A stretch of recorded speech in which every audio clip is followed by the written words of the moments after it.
que é o be going to, né? Be going to. O be going to, ele é uma outra forma de falar do quê? Do futuro. E qual que é a estrutura do be going to? Você sempre vai colocar o verbo to be, o going to e depois o verbo. E esse verbo, ele vem no infinitivo. Sempre que você for montar uma frase com o be going to, você vai usar essa estrutura. Verbo to be, going to e o verbo no infinitivo. Então, por exemplo, eu am going to work. O que significa isso aqui, ó? Eu estou indo para o trabalho, ou eu vou para o trabalho. Aqui pode ser as duas traduções, tá? Você traduz aquela que você achar mais conveniente. Mas tá falando de algo que vai acontecer, que está próximo de acontecer. Então, eu estou indo para o trabalho, ou eu vou para o trabalho. A gente colocou o am, por quê? Porque presta atenção na estrutura, tá? Verbo to be, eu tenho que conjugar de acordo com o pronome que eu estou usando. Então, I am, certo? Going to, olha lá, coloquei o going to e o verbo ele vem no infinitivo, tá? Só que essa frase aqui, ela é na forma afirmativa. Coloca essa frase na forma negativa. I am not going to work. Perfeito.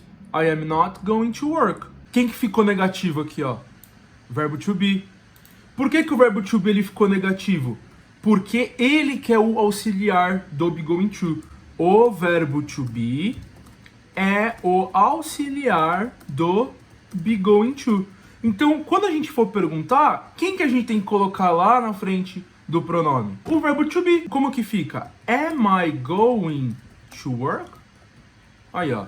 Am I going to work? Todo tempo verbal tem um auxiliar, tá? Todo tempo verbal. O presente, o passado, o futuro, present continuous, past continuous.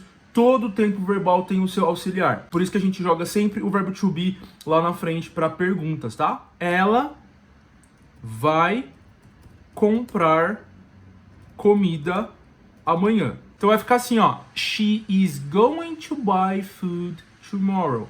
O que a gente mudou aqui, ó? A gente mudou o verbo to be. Como que agora a gente tá usando she, a gente tem que trocar o verbo to be, né, correspondente ao pronome she, que é o is. E o going to aqui, ó, continua igual, certo? Por quê? Porque é a estrutura, né? E aqui a gente tá usando o verbo comprar. Ela vai comprar comida amanhã. She's going to buy food tomorrow. Se você quiser falar de um jeito mais contraído, você pode juntar o she com is, vira she's, e o going to vira gonna. Então, she's gonna buy food tomorrow. She's gonna buy food tomorrow. She is not going to buy food tomorrow. O que você colocou negativo aqui? Você colocou negativo o verbo to be. Por quê? Porque quem é o auxiliar do be going to é o verbo to be. Por isso que a gente coloca ele aqui negativo, certo?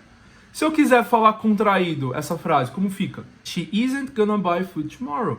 Contrair o is com not e o going to vira gonna. Agora eu quero ver forma interrogativa. Is she going to buy food tomorrow? Ou seja, joguei o is lá na frente. Por que eu joguei o is? Porque, lembre-se, todo tempo verbal tem o seu auxiliar. Quem que é o auxiliar aqui? É o is, é o verbo to be, né? Nesse caso, is. Então a gente joga ele lá na frente. Perfeito, isso daí. Eles vão viajar para Tailândia semana que vem.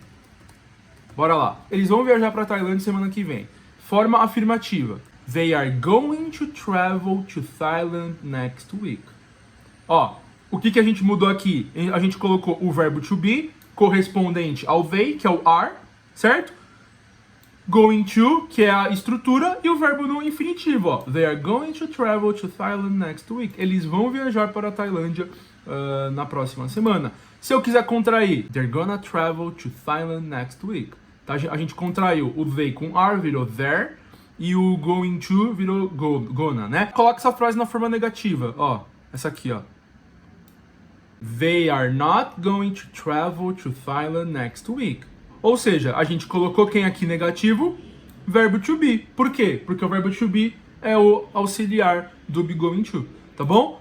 Se eu quiser contrair, como fica? They're not gonna travel to Thailand next week. Juntei aqui they com are, virou there. E juntei going to, virou gonna, tá bom? Fácil, né? Pegou o jeitão aí? Pra pergunta, vamos ver agora. Are they going to travel to Thailand next week? Isso aí. Perfeito. O que você fez? Você jogou o verbo to be na frente. Por quê? Porque o verbo to be faz o papel de auxiliar. Isso aí. E quem que é o verbo to be para o pronome they? Are. Fácil, né? Agora coloca essa frase contraída. Are they gonna travel to Thailand next week? Eles vão viajar para a Tailândia semana que vem? Beleza?